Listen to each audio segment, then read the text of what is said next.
Illegal immigration. Many Americans do not understand the immigration process, and a popular way of thinking is, why don't they get in line and come in legally? Well, the process is not that easy. To be able to migrate and have legal permanent status, you have to fit into one of the 5 categories, pay high fees, and wait, because the system has extreme backlogs and long processing times. One of the ways is through the refugee program, with only 0.1% chances of being selected for resettlement and only a few nationalities ever considered. Then there's the diversity lottery. This one has a 0.2 chance of being selected, and the lottery excludes the top origin countries for immigration, meaning they have had more than 50,000 immigrants in the past 5 years. There is also the family sponsorship program. However, this mainly applies to immediate family members such as spouses, minors, and parents of adult U.S. citizens.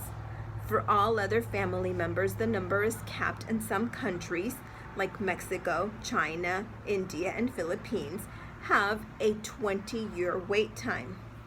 There's the employment-based sponsorship program. This applies to all who have around $800,000 to invest in the United States or have careers of highly national importance. Then there's the employer sponsorship. An employer can petition for an individual.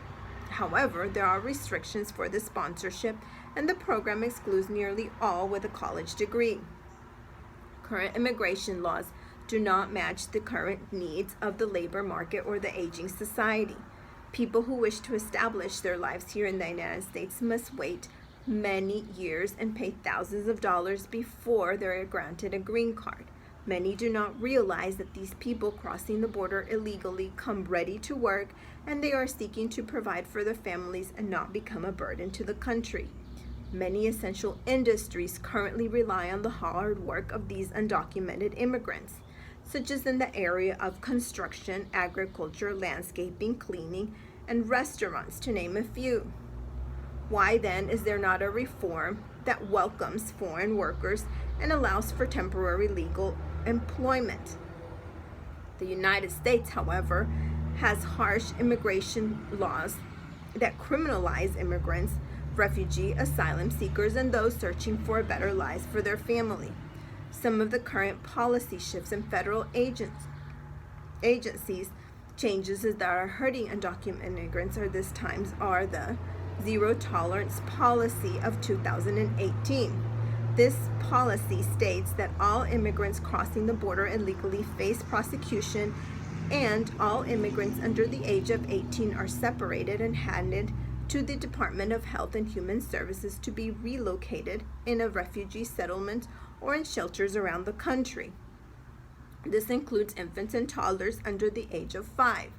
The Biden administration pledged to stop this separation, however, it is still happening today. Then there's the 2017 termination of the DACA program.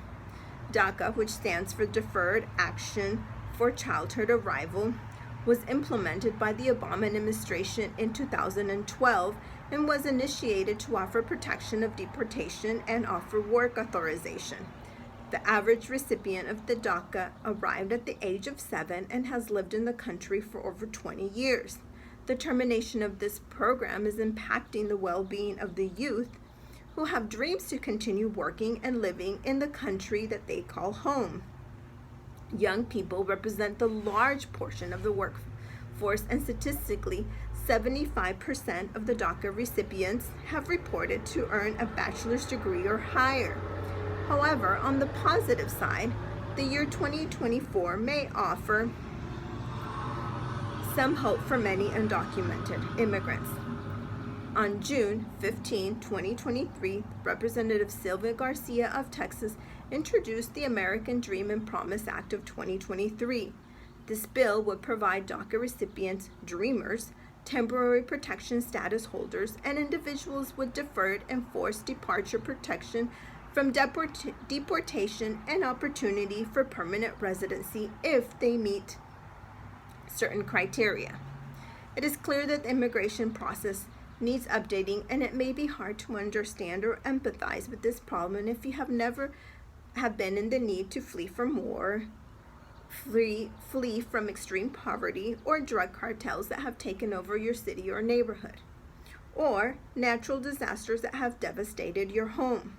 The United States needs to expand the opportunity for temporary workers to fill the gaps in the workplace. They should also invest in cutting-edge technology that will improve the speed of the immigration system that is so backlogged. And finally, we should bring awareness to the difficulties these migrants face instead of criminalizing and criticizing the situation.